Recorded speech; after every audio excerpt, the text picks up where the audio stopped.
Where we at? Okay, we started this trip, this big haul, based off of this stop. That's right. Where are we? We are at the Henry Ford Museum and the Greenfield Village. I'm so excited. This is something that's been on our radar for a long time. We have had many suggestions. A lot of people's been here and said this place is awesome. Got to do it. So we are on our last leg of the big haul for this year. This is our last major stop is the Henry Ford Museum. We're going to be here for a couple of days camping nearby. Yeah. And so we got here early. They just opened the doors. We're going to try to get in the museum today, or as much as we can. And then we're probably going to come back one more day and then go through the Greenfield Village. Oh no, we're coming back. There's too much to see in one day. They even say that on the website. You can't get it all in one day. So we'll come back and do the Greenfield Village. We'll do a separate video for that.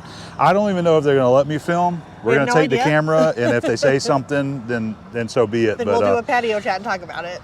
But there's supposed to be a lot of really awesome things in here to see, and I'm really excited. I can't wait to get in there. So let's go get to it. Ready? You know I'm ready. All right, let's go. I'm level 10. Level 10.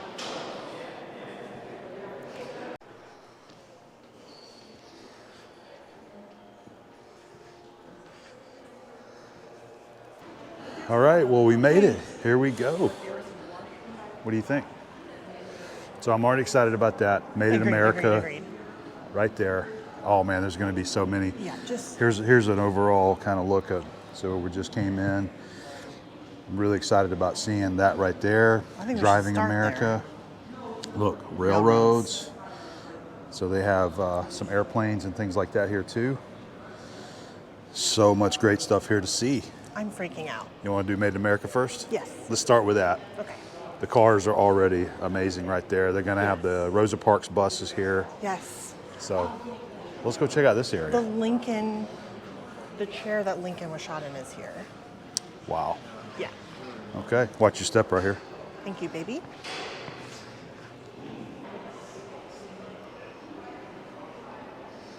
All right. Wow, look at that picture. Yeah, that's what I was just pointing out. So look at this machine shop here. Crankshaft grinding shop. You see all of the belts. All the machines are running off of the line shafts. They're all running down and running all those machines. So you can see they're building crankshafts here. The exploded Model T.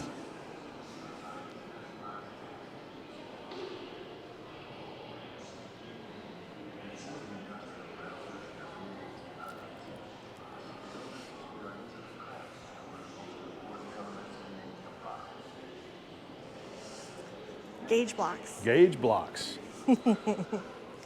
I would never have known what that was before, by the way. Really? Johansson gauge blocks.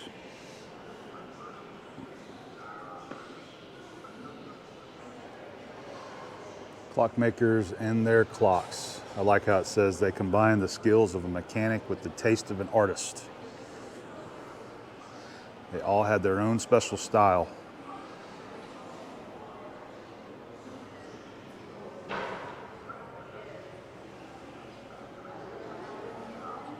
Another really great photo of the factory or the shop that was building the components for the engines. They got some great photos here showing the assembly line. And there's one there, the men that were putting the engines together, building the engines. They got a good movie there to watch about it too, and you can see the whole exploded view of the what the factory looked like, the assembly line. All right, so Abby's gone ahead of me, and she has already found the machines. So let's come in here and check out the machine shop area. Do you know what this is? It's a milling machine. Is it a milling machine? It looks like a planer from here, but let's see. I cheated because I saw Ingersoll milling machine. Okay, so it's built like a planer. So it's going to have a milling head on here though instead. Yep. Okay. That is cool. So you have these are the milling heads right here, and they also have a horizontal setup. That's this guy right here. Goes across. You can see the cutter right there. There's several of them. So these are your rotational cutters. So that is milling the top of the components that they have on top of this bed right here. And then this one, so this one's spinning, and this cutter is cutting grooves or slots or whatever feature is mounted, whatever kind of cutter is mounted on that arbor is cutting into the engine as well. This looks like part of the engine blocks, I believe. What a beautiful machine. The Ingersoll Milling Machine Company. That is awesome. Yeah. All right, so we have a grinding machine over here, cylindrical grinder. This is what is going to grind your crankshafts, and that's what is in there right there. There's your crankshaft. The grinding wheel is right there. It's Norton. This one's Norton. Grinding Company. Yep, Norton.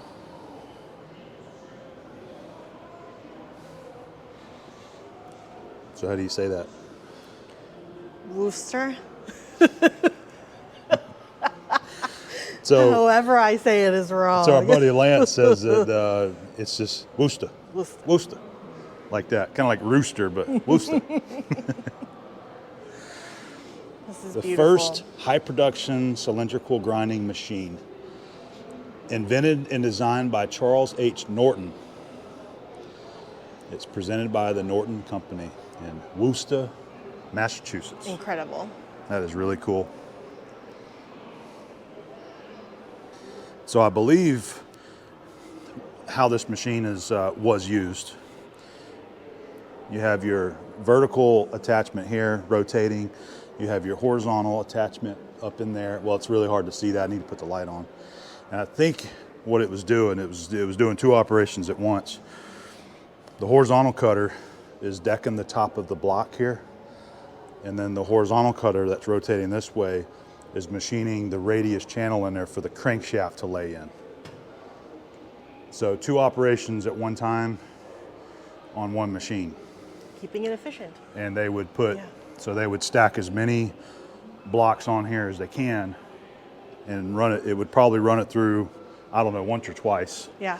I would think one time, run it through to the other side, take them all off, bring it back, put a bunch of new blocks on there, run it through, and that's how this was done here.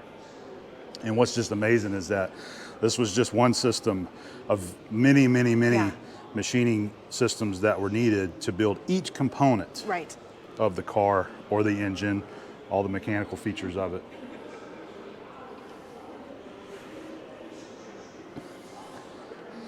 And then this is going to be a multi-spindle drill right here. This one's from Holland, Michigan. Really?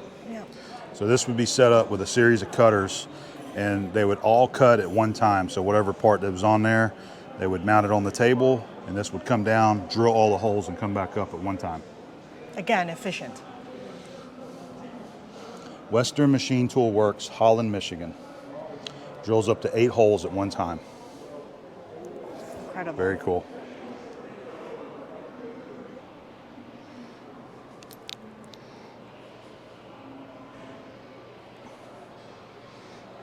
Look at that. Gates. Timken Roller Bearing Company.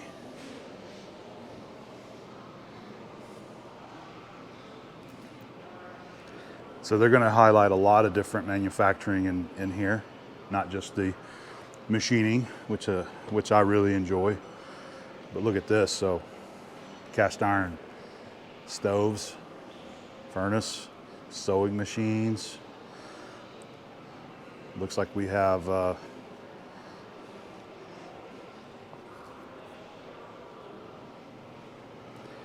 brick making machine. H. Brewer and Company, Tecumseh, Michigan. I don't think I've ever seen a brick making machine before. Electroplating dynamo. That's interesting. Everything was so beautifully made back in these days. They put a lot of effort into making it look elegant and beautiful. Insulation braiding machine. That's this guy. Well, I know what this is. This is a printing press. Which I will be trying to find one of these when I get my shop. Abby wants a printing press.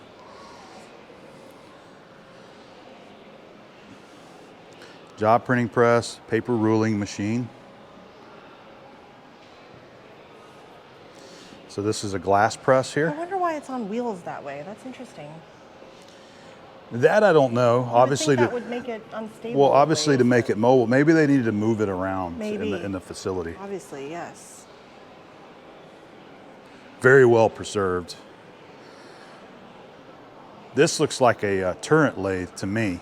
Automatic screw machine. Screw machine, okay. 1895. All right, It's It's Pratt & Whitney.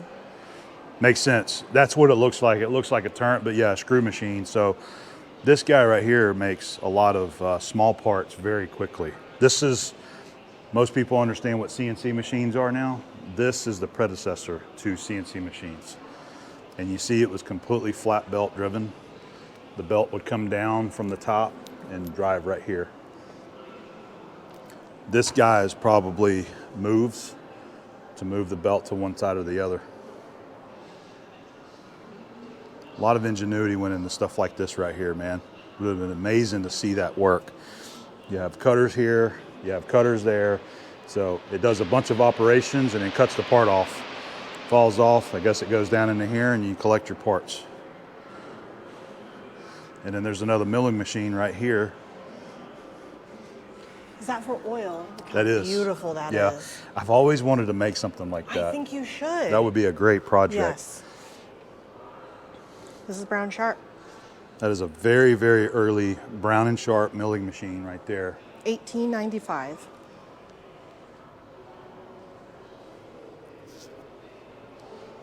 Oh, you have to do that. You should. Make it oiler. Yeah, I've yeah. wanted to forever. Yeah. It would be really simple to do. You just gravity feed and you can just have it work and mount on any machine. Oh, I and- just love that. Yeah, that would be very cool. I want to do some Yes, reading on take these your machines, time, but take look, your we've time. got several more machines back in here as well that we can continue to explore. So over in this area, we've got some more machine tools. These are going to represent around 1820 to 1880 as we're approaching our industrial revolution in the USA. They got some really interesting machines here. So this is a screw slotting machine. I've never seen one before. It's the first time. And you can see on the back side, you have a series of slitting saw cutters mounted on that arbor. You can see it's run off of a pulley there, of a belt. It's going to be driving it. It looks to me like all of your screws get stuck in those holes there or screwed in. And as this is rotating, the cutters are rotating. As these come around, it's cutting the slots in the screw heads. And then they come and they get dropped off right here. It would be really interesting to see this operating like that. It's so cool. I've never seen one.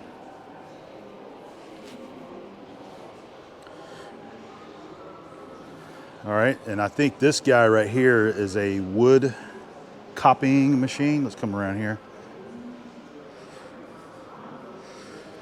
Wood copying lathe. That is so cool. Yeah, that is beautiful. So use it to make exact copies of patterns forms like an axe handle, a shoe last, or a rifle stock.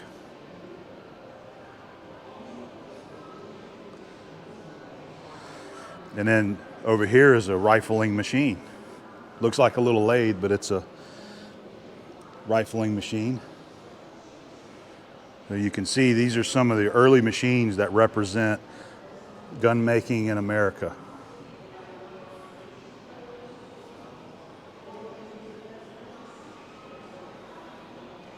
That's so beautiful. The machines, those old machines are beautiful.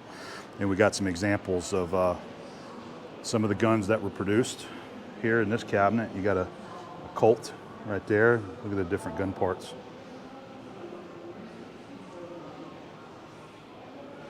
I remember learning some of the early history of gun making. You know, machinery kind of came about because people needed to create lots of accurate parts that were the same size instead of hand making each individual part like a screw in order to make them all accurate and function right on the battlefield.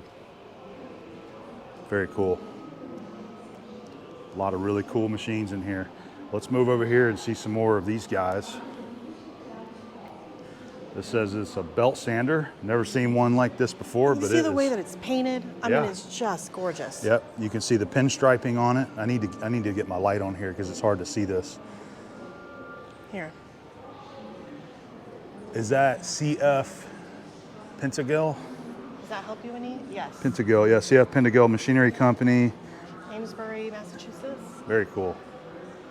Yeah, look at the wood pulleys. Awesome. This guy, I'm not sure what exactly it is, but we're going to find out.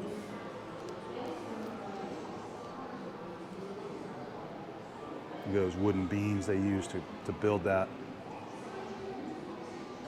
So what is this? This is a retting machine.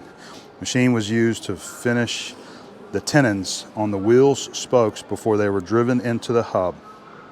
It wasn't hard to learn this machine, but you still had to be very careful. It was simple, repetitious, and typical for the work that made the American system so productive and profitable.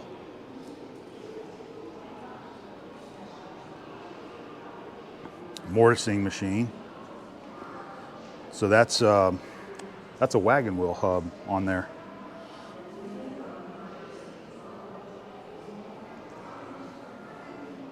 Look at the wooden crankshaft on that.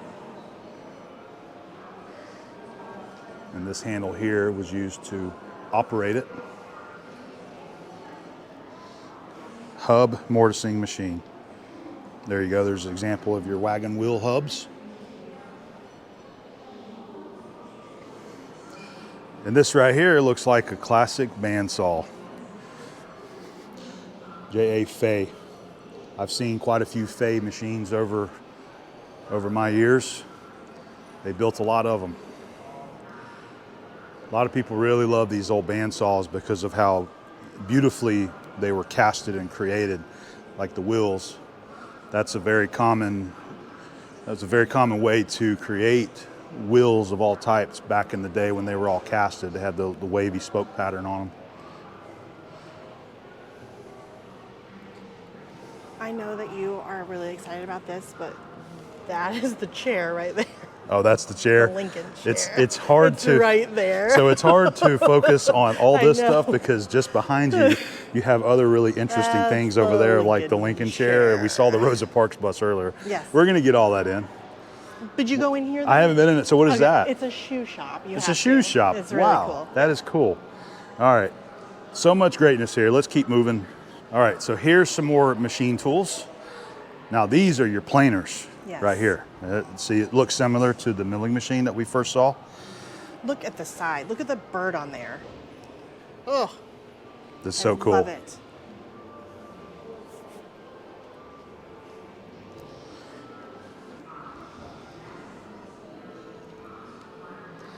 That is a very small planer, but specifically used for making small parts. Did you see that? What is? Oh, Brown and Sharp. That's Yeah. really cool. Yep.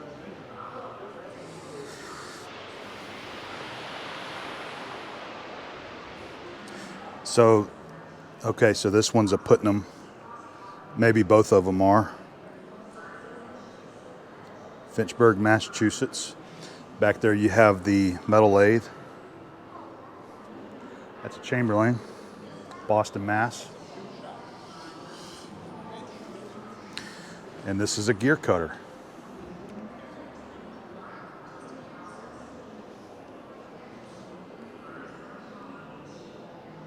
You see all the holes on this wheel here.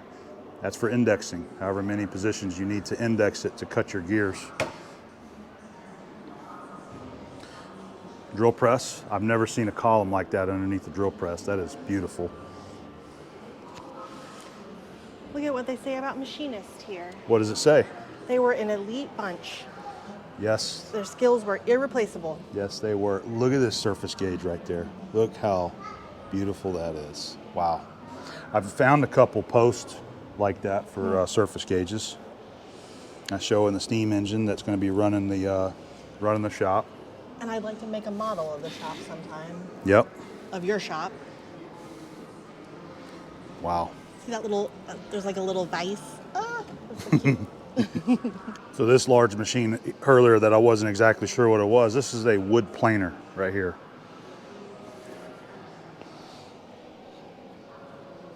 So just like a metal planer, it was just used to plane wood smooth. Up to 18 foot long, this one was used for.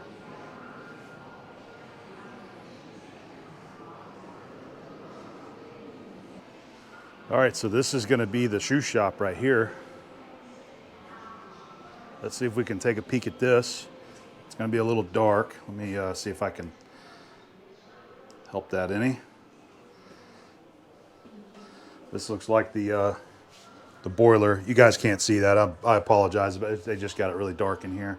But we can see in the workshop. Let me turn that off. It doesn't blow it out. There we go. What a wonderful recreation of a shoe shop. These are some watchmaking machines over here on this side.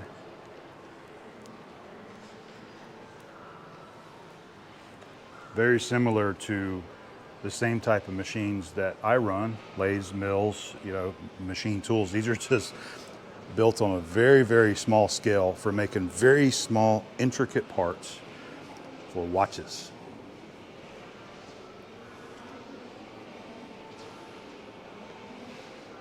I like the picture of the factory. Pretty neat stuff, huh? Extremely. They do have the plaques here, so you got the lathe. That's that guy right there. See how small it is? It's adorable.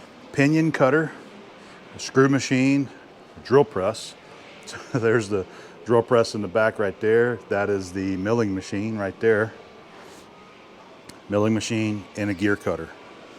So very small gear cutter. This is your gear cutter right there. Well-preserved machines right there.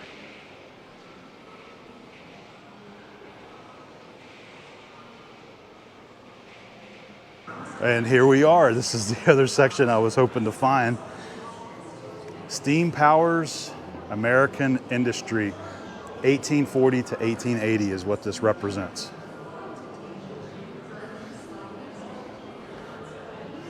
Just like the machine tools, the steam engines are just as beautifully made and created. They are. Everything was done.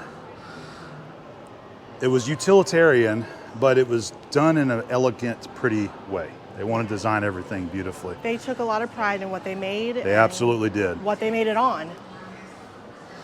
So imagine the machines that you had to run to turn this guy right here. You have big lathes, big vertical lathes, and the one behind it there is even bigger.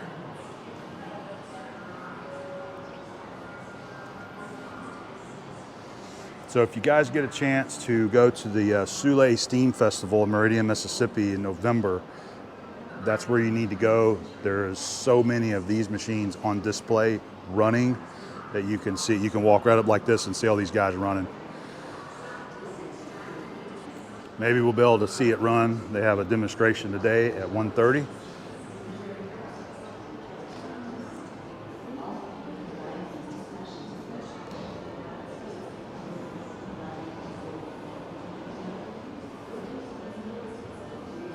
Look at the flywheel on this guy.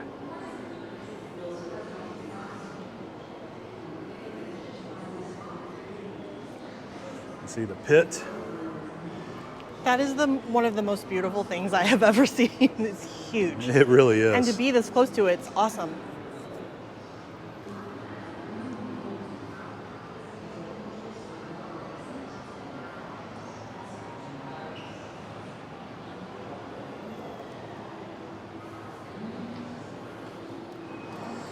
The bearing journals and the oilers to oil the bearing.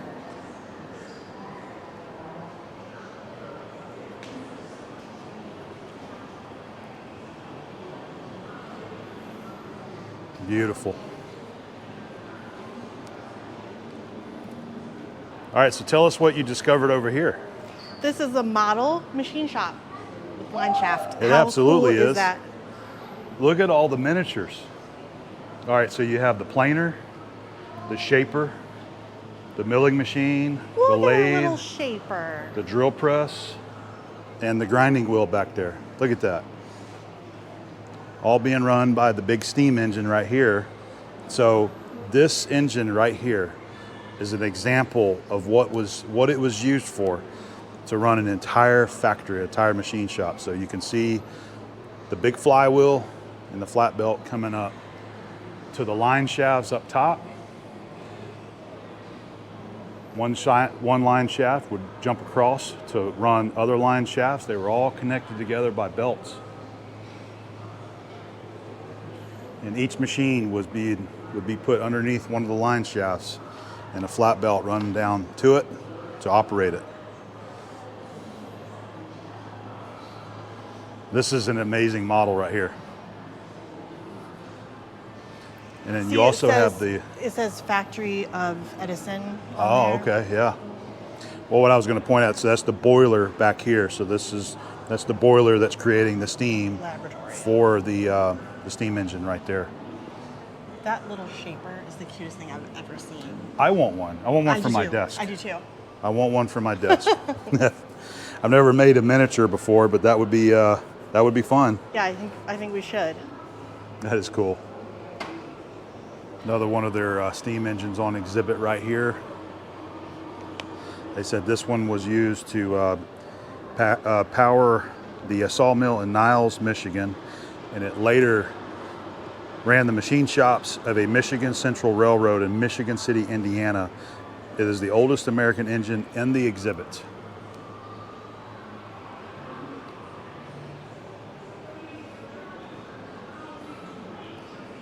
This is the boiler and the steam engine there. All right, we've got a lot more to see. It just keeps going and going. Look, they have a hardware and tool section over there on the wall. Amazing.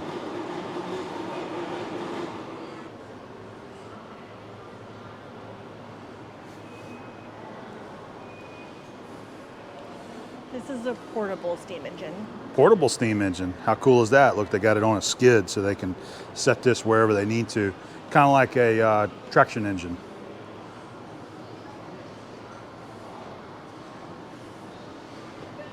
There were so many manufacturers in Massachusetts.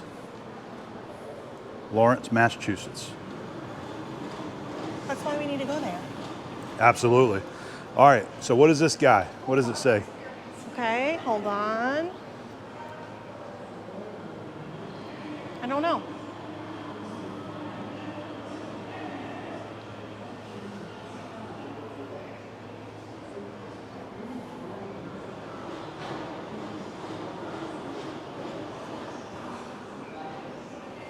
Look at the step key driving the hub there for the pulley, or the flywheel, I'm sorry.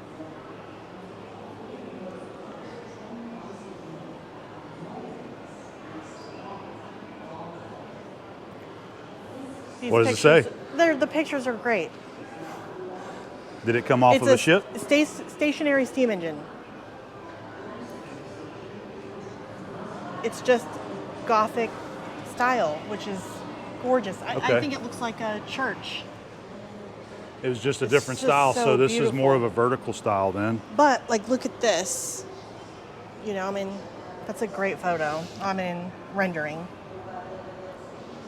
Turning large shafts on lathes at Novelty Iron Works in 1851. And then that one is the picture of the Novelty Ironworks. Wow. There it is right there. Sorry about the shadow. It's hard to get out of them here. Okay, so I was wrong. I was thinking this is off of a boat. So no, this is just more of a vertical style steam engine that was used for many different things. It says that it's a Gothic style. But it's absolutely beautiful. Yep. Back behind this guy, this is the Edison General Electric Company. I can never pronounce that properly. 200 kilowatt dynamo. It's nice that they've got it rotating so you can You can see how it actually operated.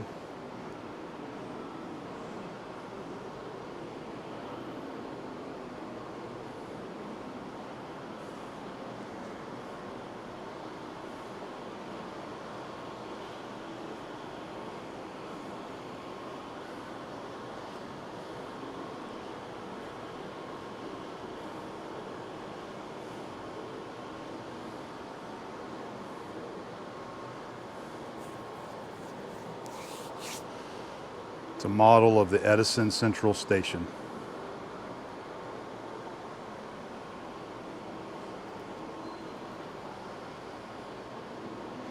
So I believe this is one of the Edison DC generators. There's the plaque for it right there, talking about it. I remember we learned a lot about this, you know, because he was trying to promote DC electric for the country, and it wasn't very efficient because it required a lot of power generation stations like that to generate power for long distances. And alternating current, AC, ended up winning it over, and that's what we use is AC power. So the exhibit in this area is kind of going from, we started with our steam power, now we're starting to get into our more electrical powered systems over here, electrical power generation systems. And they have a lot of stuff here on demonstration as well. Electrical area from 1880 to 1980, or 1990, I'm sorry, so just over 100 years is what this is going to show here.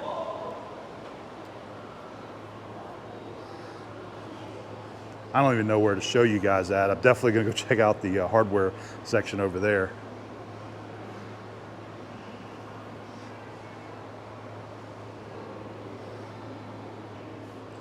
Water turbine for generating electric power. I've never got to see inside of one of these guys until now. So the water would flow through here, turn the turbines, which would turn the generator back there to create electricity. So while we're over here, let's go ahead and check out the hardware and tool section. These are hardware display cabinets, and they're very popular to collect now, and they bring a lot of money. And a lot of companies use these to display their tools and hardware. And so let me come down here and show you the one that I like the most out of these is this guy right here. This is for Starrett. Every tool in there is a Starrett. How cool it would be to go to a hardware store and you know you want to get some machinist tools. And so you come up to the display here and you go, yep, I want that set of dividers right there. You know, I want this combination square. You got your number 98 precision level right there. If you could go back in time, I would like go see like Cleopatra, but you would probably go. I want to go to the hardware stores and the machine shops. Yeah, I don't blame you. Yeah, this is great right here. So a lot of, let's go down so you guys can see the rest of it. So you got the, you know, the wood chisels, drill bits for wood, screwdrivers, locks, more hand tools. This is like metalsmith type tools right here, and then more general hardware. The L. Miller & Son hardware and tools. So this is one of your steam engines for a ship or a boat right here. Marine steam engine. And I got a model of one right there. You can see the prop representing what the steam engine was used to drive. You get it right here.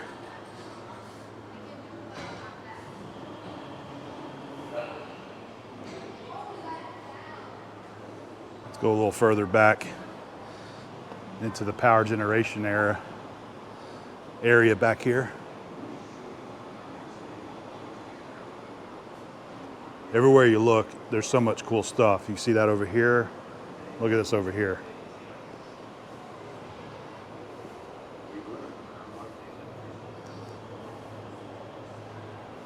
Wow. We'll come back and revisit that. I want to finish this section over here. So this may have something to do with the power that is generated at the Ford plant. The Highland Park plant engine generator. built in 1912 and used at Ford's Highland Park plant in Highland Park, Michigan from 1912 to 1930. 4,000 kilowatt DC. That's the generator. The engine was 6,000 horsepower and operated at 80 RPM.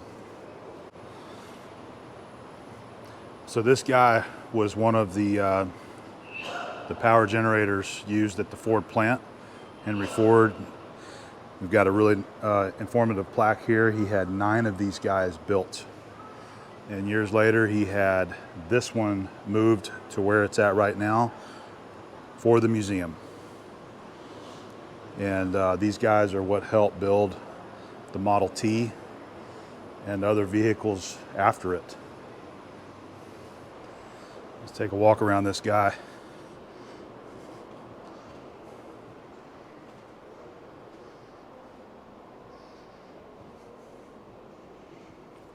Wow, that is incredible.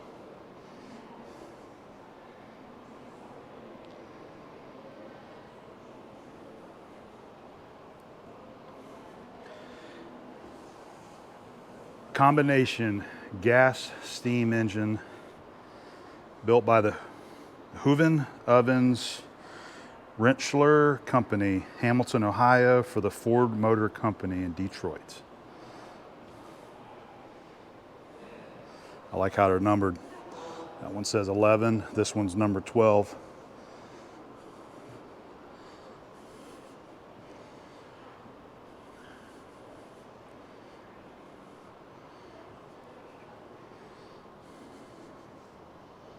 There's your cam right there.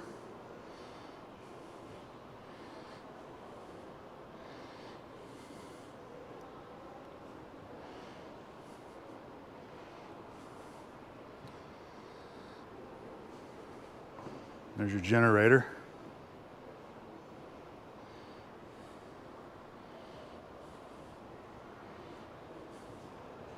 Look at the flywheel.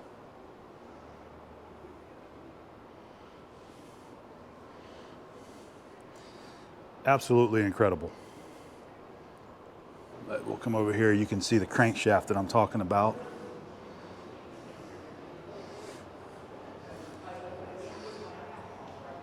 I think I'm saying that wrong. This is the connecting rod. This is the crankshaft right here.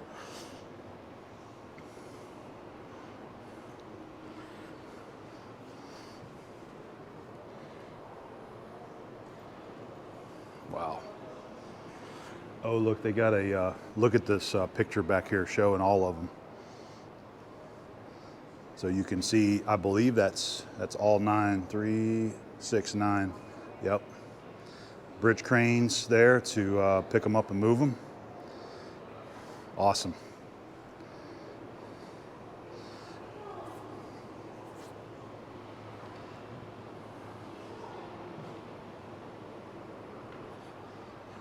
Let's take a peek at the flywheel.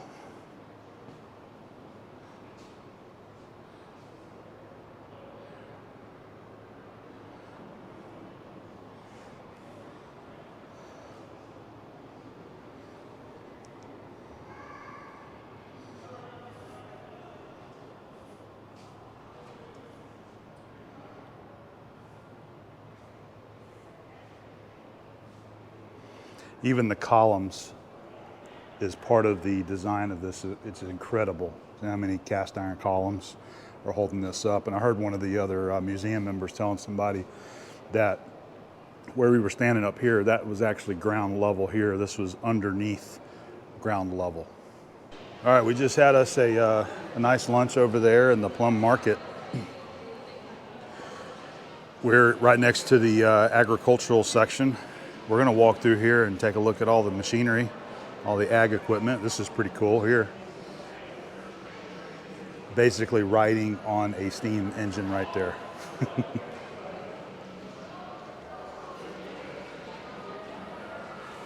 Interesting. I've never seen one made like that, like an automobile engine turned sideways.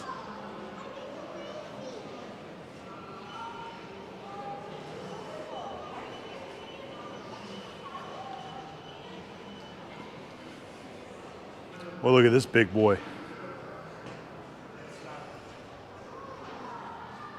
That is one massive steam traction engine right there. Avery steam traction engine circa 1916.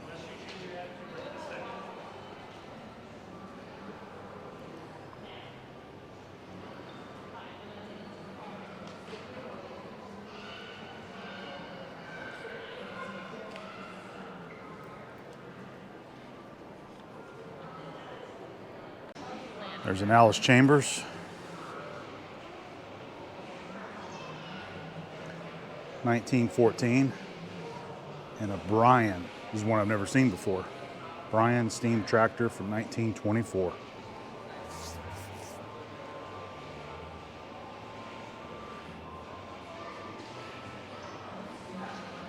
(1886). Altman and Taylor Company, Mansfield, Ohio.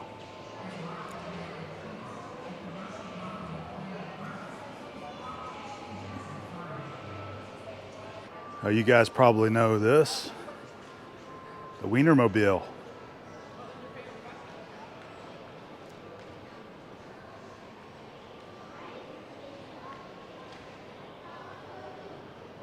The Zenith wind charger for generating power for radios. I didn't know that existed. There's a McCormick Deering gas engine, Farmall tractor. Boy, check out all of the stoves here. Heating stoves. And the lamps above it are beautiful.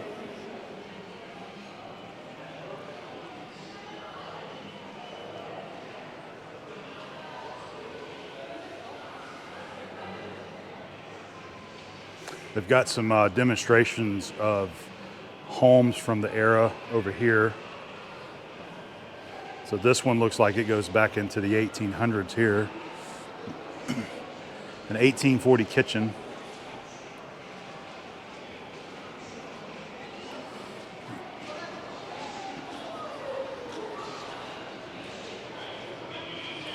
(1700s). We're getting older. So I think the modern kitchen's gonna be on this side over here. Oh, look at the floor. Yes. Oh yeah. There you go. So this is from the 1950s. The 30s. 30s? Oh, I'm sorry. Yep. You're right, 1930s. We see quite a few of those stoves just like that when we're antiquing. Yeah. I'm actually surprised how many we see in really good condition. We made our way over to the presidential cars. We're gonna check these guys out. I guessed right on this one. I said Reagan, and she says that's what it is. And I thought that the JFK car is here, I think. We'll see. 72 Lincoln.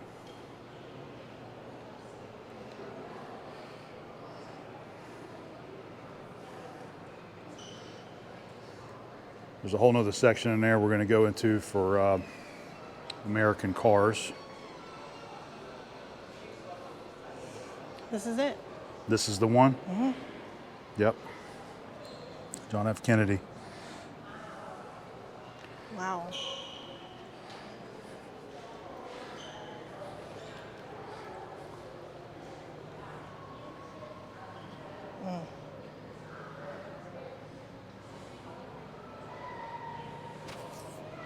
That's crazy. Yep.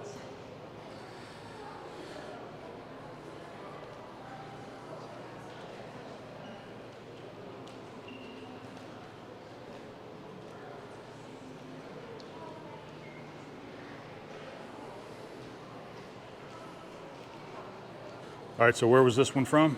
Madison Heights, Michigan. Nice. 1960. I love it. Yeah, these are wonderful signs. The A&W root beer one is really cool. The one that we had saw, they had to like correct that, so they put a panel over it and they painted over the updated how many millions were sold. And then notice the and the price. And the price. Right, yeah. 1956 Chevy Bel Air, right there. I wish they would remake this. I want this, but like with all the updated, airbags and stuff. It would really be sweet if they redid that, but I seriously doubt that would never happen again. I mean, I want the white wall tires and everything. Well, those you can get. You can get those tires. I love this car. You can have this car. You can buy these cars restored. Yeah, but it's not. You want to like the factory to make them in today's time. Yeah. I get it. I mean, I would take an old one for sure, but you just got to go to Moultrie Swap Meet and pick you out one.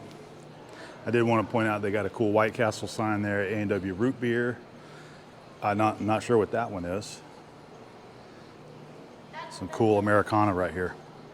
Yeah, I remember these. I even remember that. The super size. It's funny. Yep. That movie. I remember seeing that.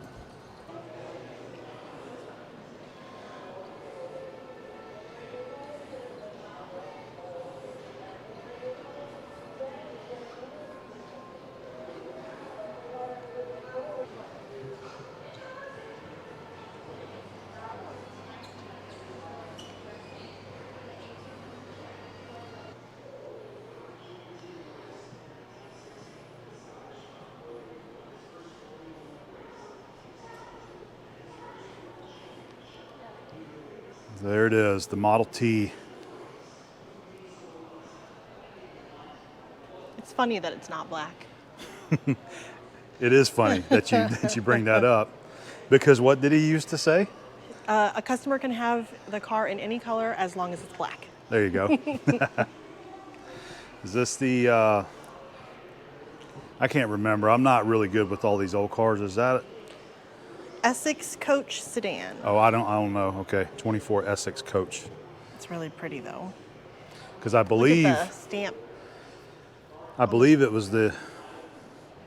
So that's a Chrysler up there. Okay, a 1924 Chrysler. I believe after Model T, it was the Model A that was real popular after the T. Can I point something out really fast? Sure. People kind of always look at us and go, why are you taking pictures of everything? But look at all these pictures that are here. These are people who took pictures of everyday life, just things they were doing, food and out on the streets. And I'm glad that they're, preserved. Yep, absolutely.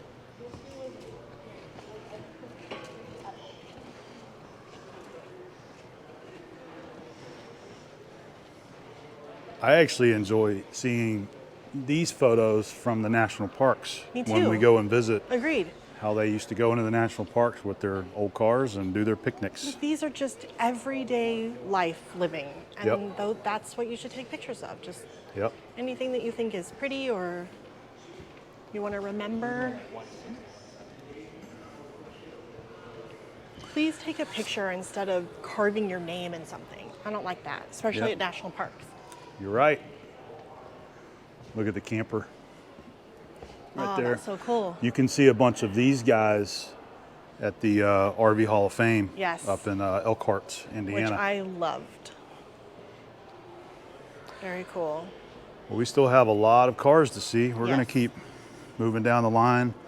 My goal is to not show every single detail of this. Just kind of because you have to come here. It gives you highlights of what's here and a lot of stuff to read all through the museum. You could be here all day just reading these plaques.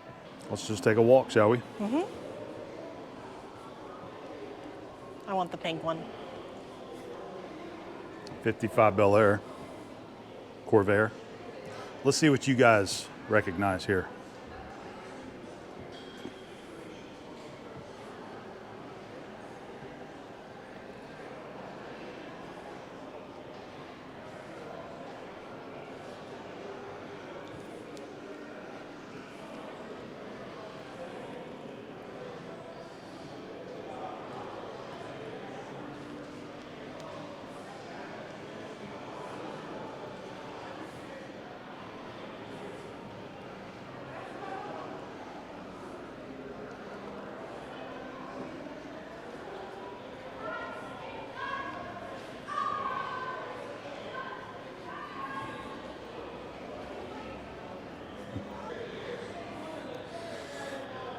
I actually saw one of these at the dealership one time.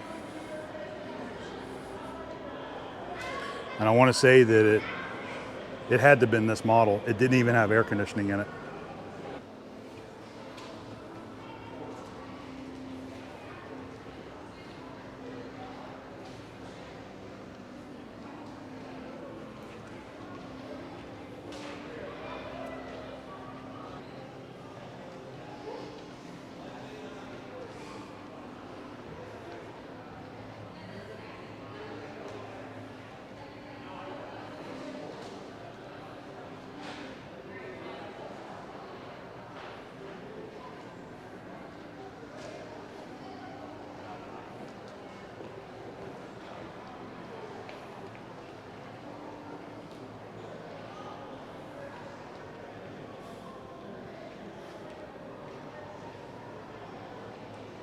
All right, we got some race cars over here to check out.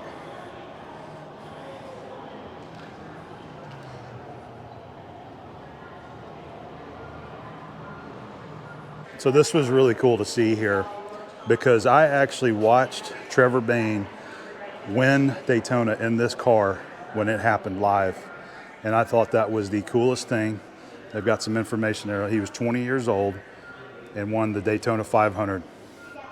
It was amazing. It was like, I think everybody was crying when it happened. He was too young for champagne. He couldn't even drink the So champagne they to showered him celebrate. with Coca-Cola. Oh yeah. I did not expect to see this here. This is really cool though.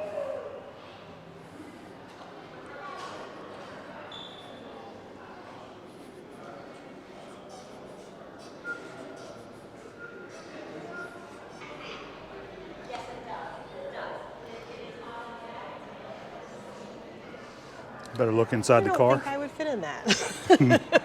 We're a little too big for these guys. A little too chubby. I would like to drive one though.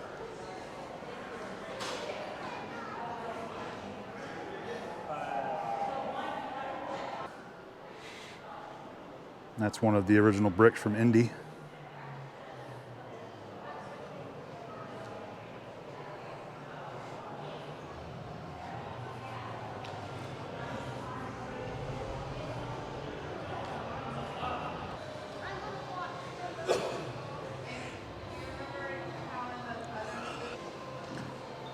So this is a place that I want Abby and I to go to. Bonneville Salt Flats. I want to ride something fast. We'll have to see if that's something that you can do there. I don't know if there's something available that you can rent or pay and be taken out on or what. Honestly, I don't know.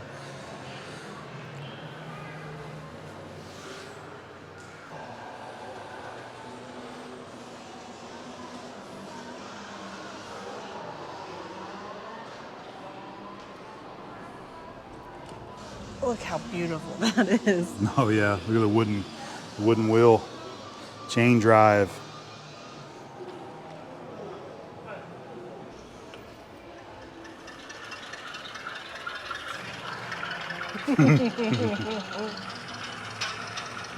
That's adorable. Look at that. They have on suits. I think that's funny. Oh yeah, everybody wore suits, even in the machine shops.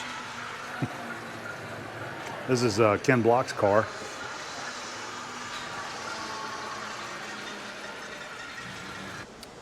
I want this. Ford Thunderbird. Look at the dashboard color. It's awesome. Oh, it's beautiful. Look at that blue. Oh, look, they got some campers in here. Yeah.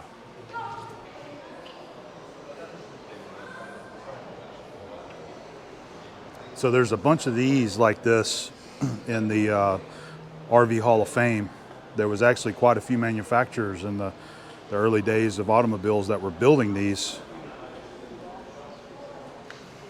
And Look at the, sorry. Huh? No, I'll show you later. Okay. I was just going to say, of course, you have the Airstream over here. Of course. Look at this guy. Looks like a Volkswagen bus. That's pretty cool. I bet you if they built this now, there'd be a lot of people buying this. Oh my gosh, yeah. Well, they're working on that.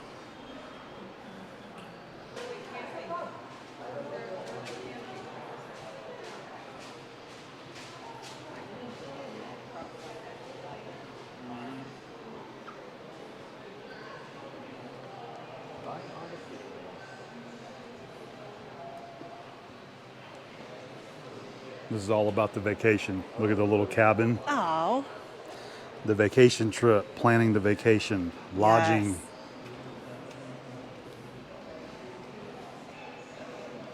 Oh, and they got a great Holiday Inn sign here. I thought staying at the Holiday Inn was like the greatest thing on earth. I think when I was a kid, I thought that was the pinnacle of staying at a hotel was the Holiday Inn. Yeah.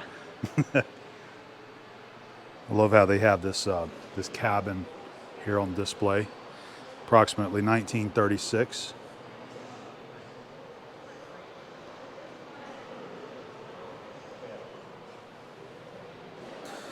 And a Holiday Inn room about 1965.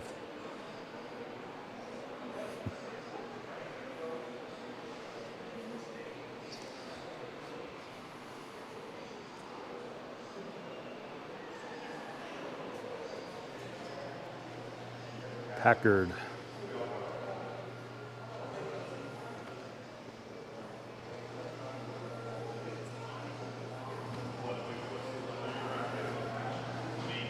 I think everybody knows what this guy is right here.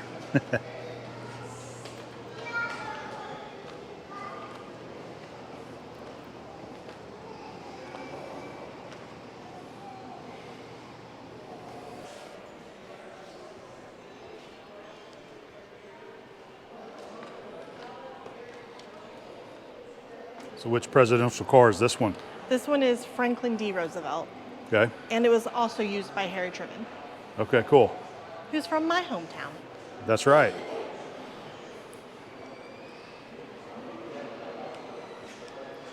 That is a big vehicle.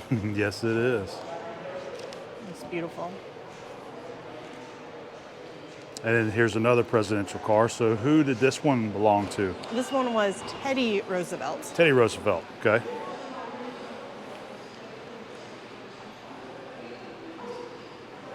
All right, so we've made it back here to the railroad section. Look at this monster of an engine. That's huge. That is incredible. Wow.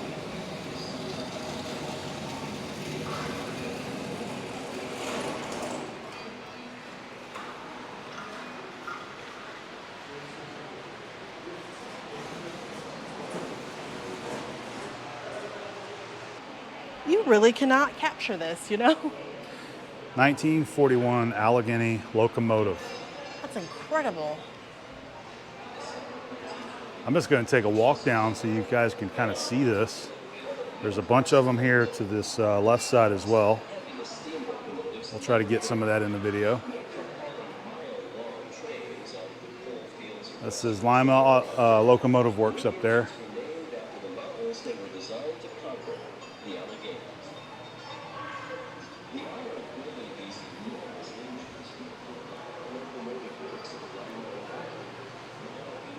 I have never been next to one of these. It is absolutely massive.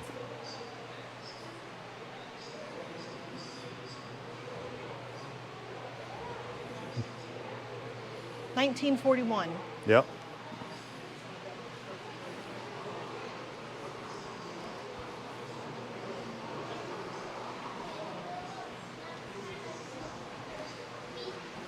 Oh yeah. Massive. You were here before I left. You get a quick shot of the inside of the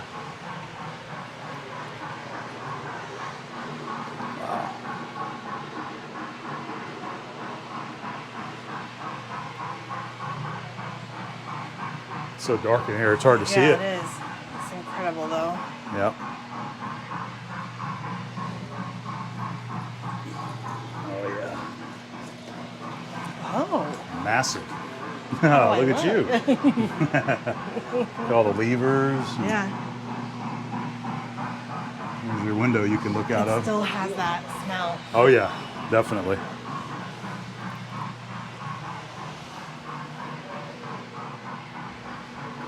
Very cool.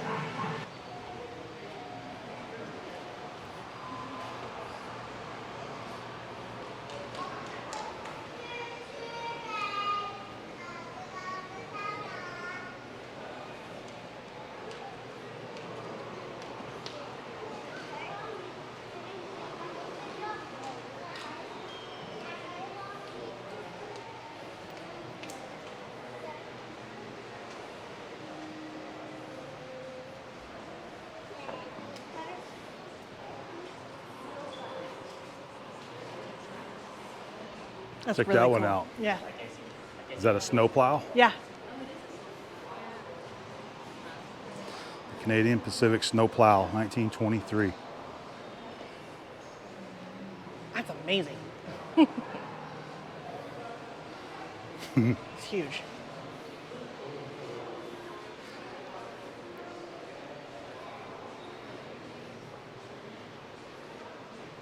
Wow. So it's Looks like a tank. yeah, it's so it must be like a separate car. I wasn't aware of that. So it's a is it pushed in front of the locomotive? Must be. Yeah. Yeah, this is a pretty massive engine too. Bessemer. It's a cool logo with the railroad iron.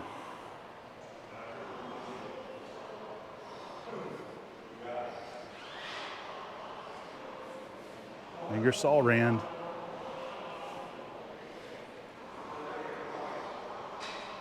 Looks like we have some more transportation automobiles on the other side there to check out. 1906 Rapid bus, the Cash Maker.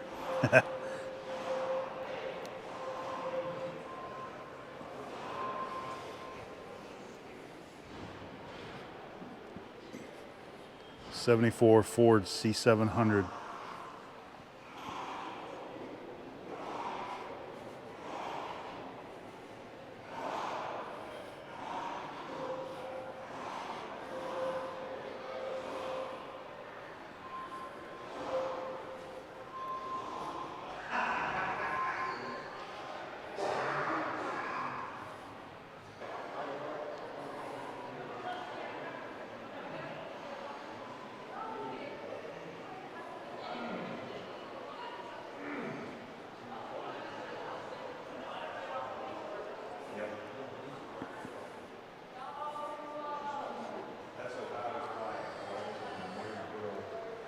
Dang it. Huh? That Convoy song is in my head now. Do you remember it? I don't. Oh my gosh, you are so lucky. I am.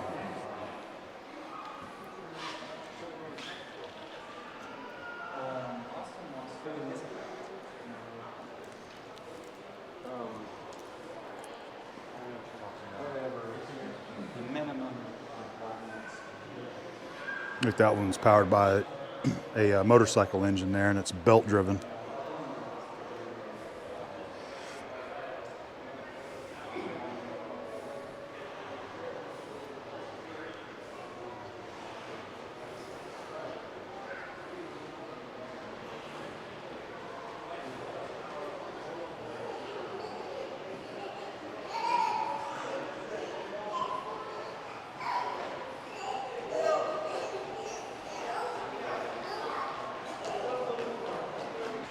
Let's check out the Ferrari.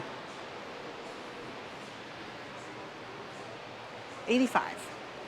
It's beautiful. Oh, this is the Ferris Bueller car. Oh, this is? Oh, okay. Ferris Bueller's car.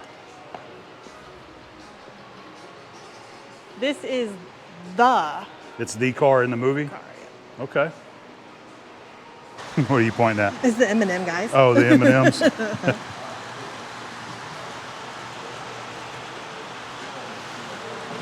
I will say the Cincinnati Museum have them beat on the model trains. That is absolutely a fact. That was the best model I've ever seen in my life. Yeah, yep. And By a lot. there was a great one in Missouri. What's the Union Station has a really great one there too. We've seen that. So we have finished out our railroad section over here. We're gonna walk around and check out some of the airplanes. Told Abby we gotta come check out the Rosa Parks bus. We haven't seen that yet. There it is, right there.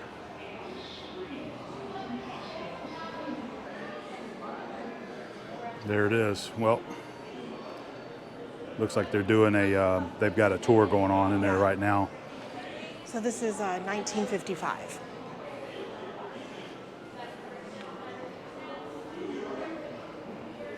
All right, we're gonna go in the bus. So It's pretty dark. It's hard to see, but. Yeah.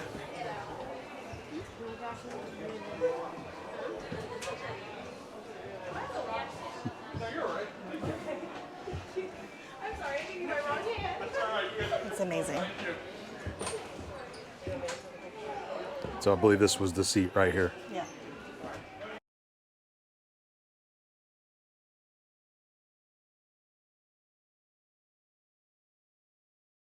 All right, so that was pretty cool. We got a picture with Abby there in the seat.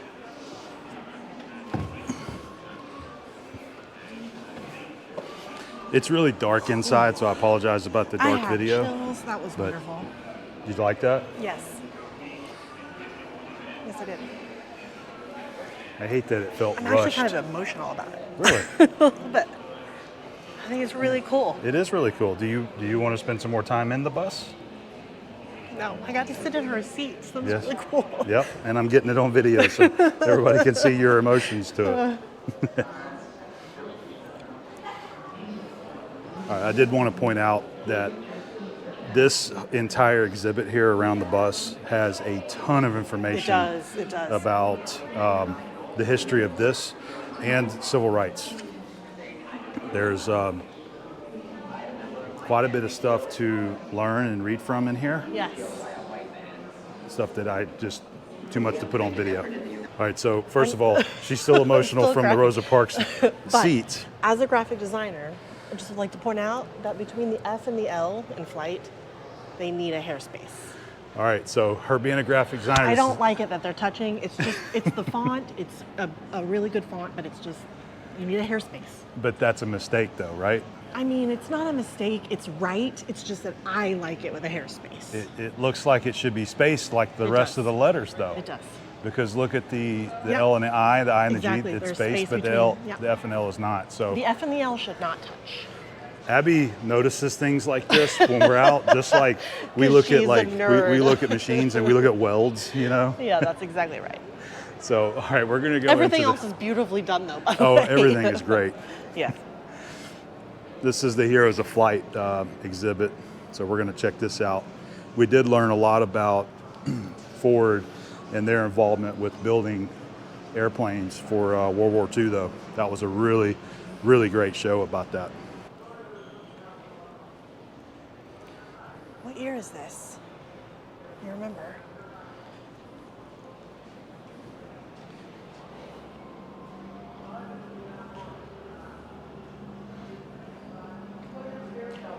Ford had a really interesting history in airplane manufacturing over the years. I remember it was Henry that didn't want any part of it, and his son wanted to get into it. So this is what it's supposed to be like being in the Ford Tri-Motor? 1928, yeah. Yeah, they got the videos playing out the windows. And wicker chairs. All right, so is this one of the Wright brothers plane?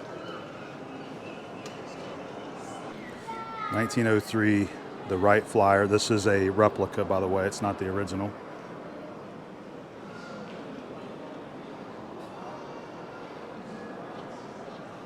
I was trying to get a look at the engine up there. It looks like they've got a little, there's some kind of little engine in the middle. I'll see if I can figure out what that is. Maybe there's a plaque on it, because I never really learned anything about the this first airplane. So this says that their friend and mechanic Charles Taylor built a 12 horsepower engine from a rough sketch he nailed over his workbench.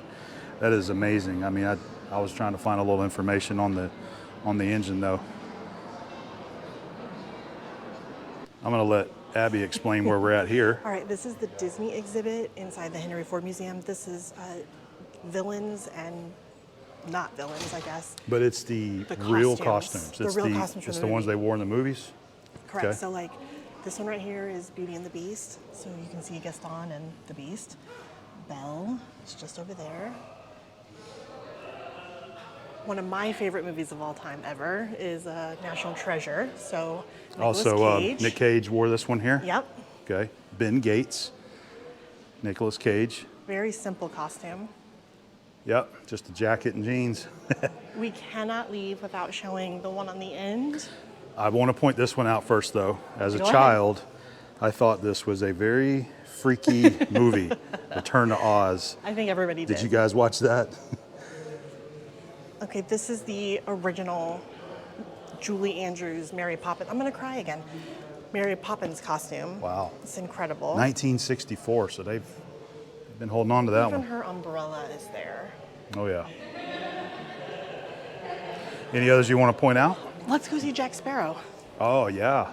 We actually just started watching that because I've never seen all of them. So we just watched the very first Pirates of the Caribbean in the camper. Well, I've seen them all, but...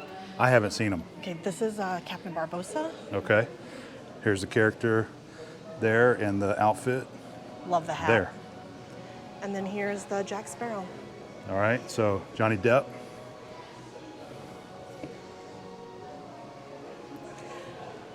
Since it is spooky month, let's show them Hocus Pocus. Hocus Pocus, okay.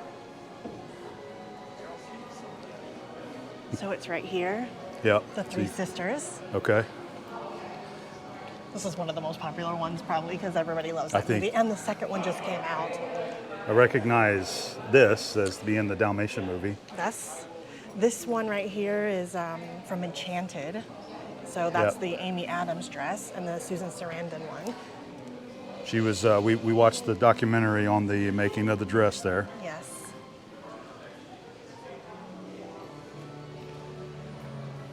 Amazing. So the Hocus Pocus. Everybody's watching that this month, aren't they? Look at that. So I took a couple pictures to send to Mom. Yep. Her and Lisa, they love that movie. This one's pretty cool. Maleficent, Angelina Jolie. I never saw that. Well, we'll have to watch it. It's really good. Is this not so great? I asked Abby, I said, you want to do a little segment on this? Because this is not I'm my like, jam I'm gonna here. cry. I'm gonna cry the whole time. The Cinderella dresses were actually pretty cool. Let's go back and show the Cinderella Okay. dresses. Oh, I already turned it on. This What? is from the Cinderella movie. I just think they are incredibly made. I mean, look at them. So this one is Kate Blanchett, who's one of my favorite actresses. What is and this? it's- What movie? This is Cinderella, the 2015 Cinderella. It seems like they've made 12 Cinderella movies. Unfortunately for you, you're going to have to watch this now. I don't think I've seen any of them. All right, so from that same movie, this is the dress that she wore, the Okay. the Cinderella dress. And we just watched this movie on making this dress. Correct. So it's not as period heavy, but it still has the elements of a classic. Look at that.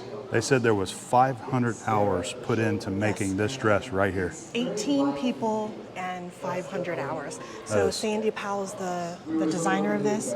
That is what this film is about. It's about the costume designers and then Yeah, making there were the several. dresses. Yeah. Yep. So these are the other Cinderellas. So this is the Into the Woods, the Anna Kendrick. This one is the one from Once Upon a Time, which we're going to have to rewatch that, by the way. You probably haven't seen that. So A-Bomb, fun fact, is a fan of Anna Kendrick. Yes, he is. This is the one that Brandy wore. This one is 97 for TV. And then this is Whitney Houston. Whitney Houston, okay. What was the, Fairy Godmother? It was Rodgers and Hammerstein's Cinderella made for TV movie. Okay, Again, 1997. that is pretty I cool. watched it when it came out, of course. Well, this has been it. Was there some more over Beautiful, there isn't it? you And want of to course, see? it's done by Disney, so it's fantastic.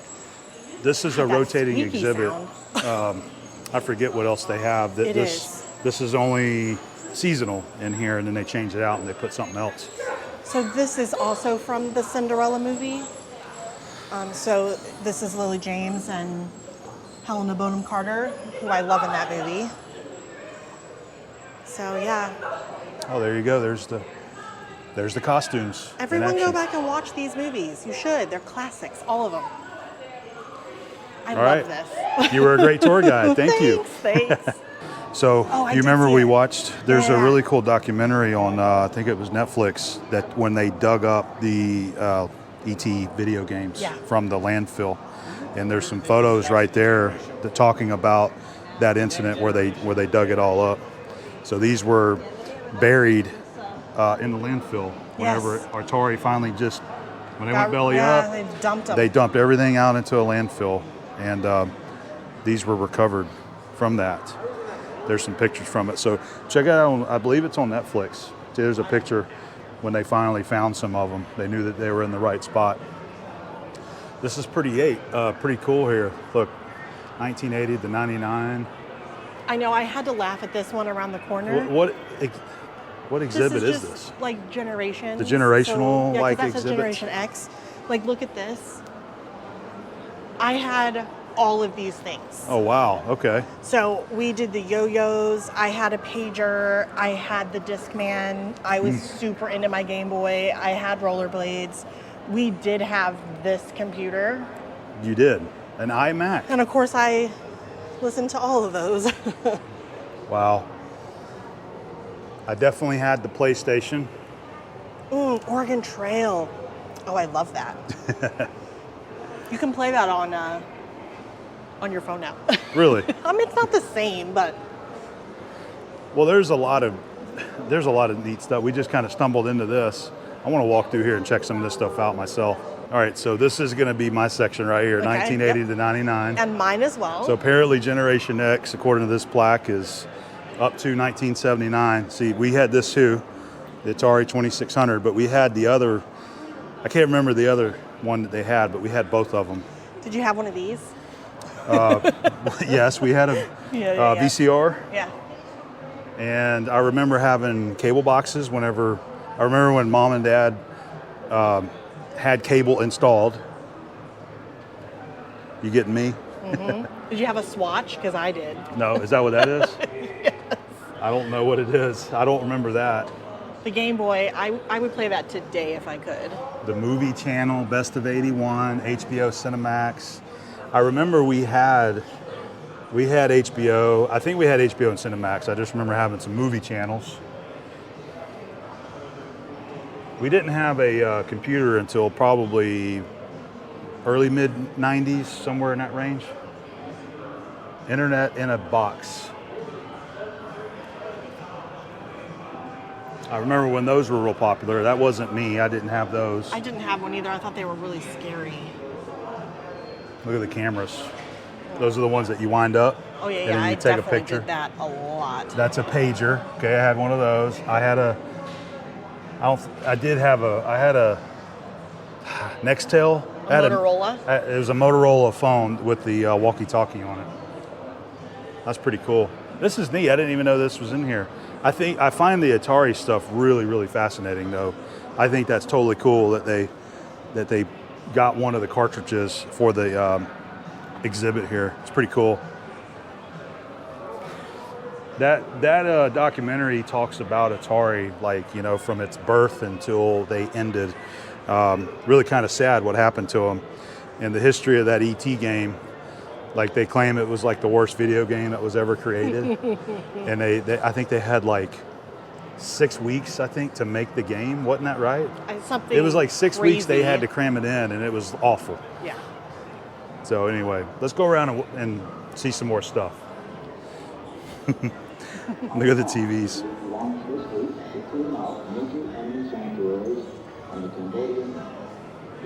We had big TVs like that. They were bigger than that, though. All right, so I missed this earlier, talking about the Industrial Revolution area. I kind of missed it, and we got to walk in other places, but I wanted to see this. The first modern power source. 1796.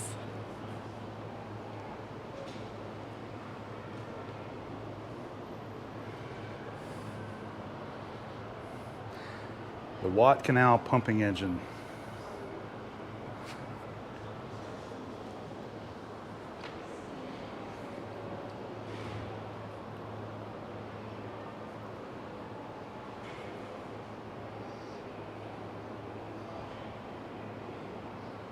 These are very, very early engines.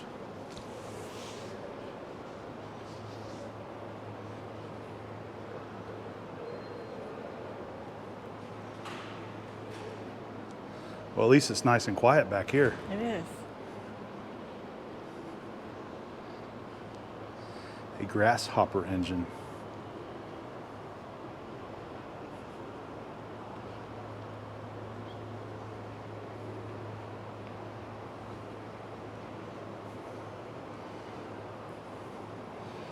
All right, I'm just going to keep walking through and just kind of seeing some of this stuff instead of trying to explain anything.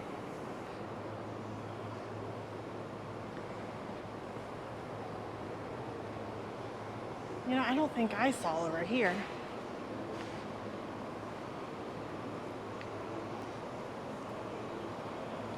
I like how they did this. Yeah, it's really cool. So you can see it.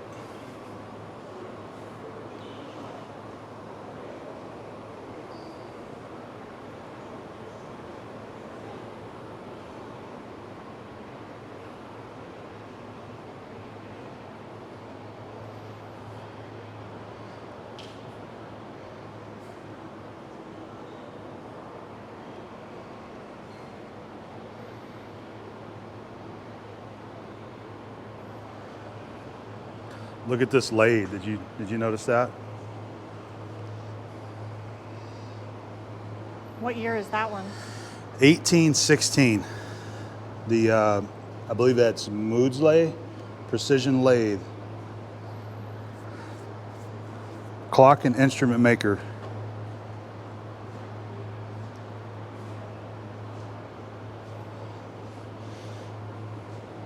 So a lot of the parts are brass.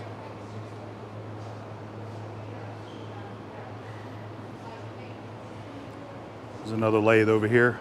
Yep. Maudslay production lathe, about 1804. That's interesting, the way that the ways are made.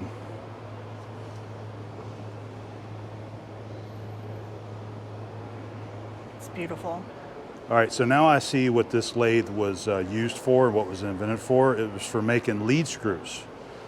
So you can see the screw back there, and the carriage is following that. I got it. And then so you install your shaft on these centers here, and then your tool goes up there on the cross slide, but it's following that screw and cutting the one that you want to cut on this. They put this plaque right in front of the lathe here. I mean, look at this. It's right in front of it. There's probably not a ton of people that come in here that know exactly what this is either. So. But I do, and I want to see it. I know. So anyway, we'll get you a little better shot right here. But that is pretty cool. This is the first time that I have seen one of these. This is a very, very early machine, the early 1800s. Very cool.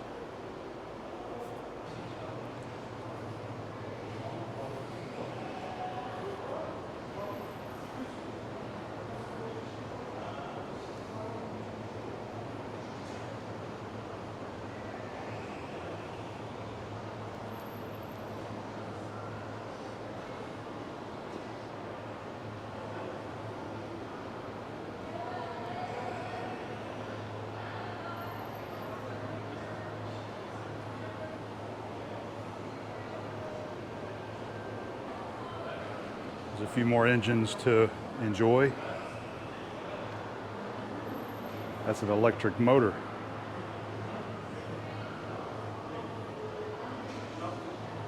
Kerosene engine. Hot air engine.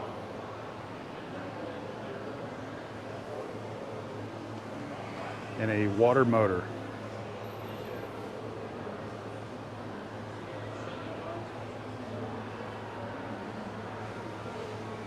This has been great. Better than great.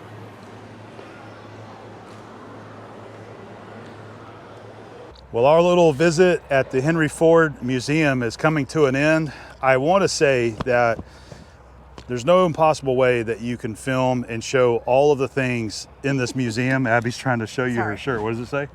Any customer can have any color that he wants as long as it's black.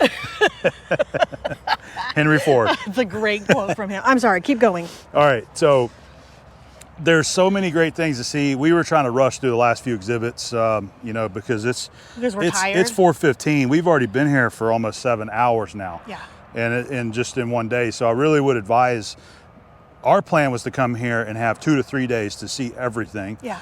We've spent one day inside the museum, and then the Greenfield Village is over there, but we were just devastated. Yes. And we were told that the Greenfield Village is not open. Okay, so I asked for a map, which she gave me, and she said that it's only open in the spring, summer. We had Summertime. We had no idea. So in April it will open again. Well, she said you can walk through there, but none of the things are buildings open. are Like open. you can't go in any of them. So I wanted to go in the Henry Ford Model T, the Edison at work.